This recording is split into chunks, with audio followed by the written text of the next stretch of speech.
রাত তখন 12টা। আমি বাসস্ট্যান্ডে একা দাঁড়িয়েছিলাম। হঠাৎ দূর থেকে একটি পুরনো বাস আসতে দেখলাম। বাসে কেউ নেই, শুধু একজন বুড়ো ড্রাইভার।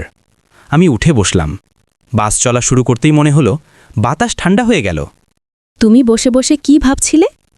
আমি জানালার বাইরে তাকিয়ে দেখলাম রাস্তায় কেউ নেই, শুধু অন্ধকার।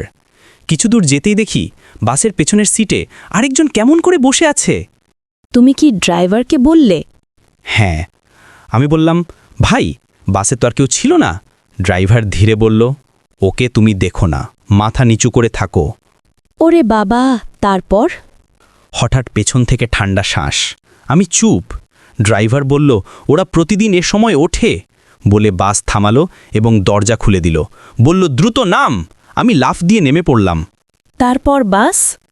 বাস আবার চলতে গেল, কিন্তু রাস্তার মাঝখানেই গায়েব। আমি আজও ওই বুড়ো ড্রাইভারকে দেখি স্বপ্নে।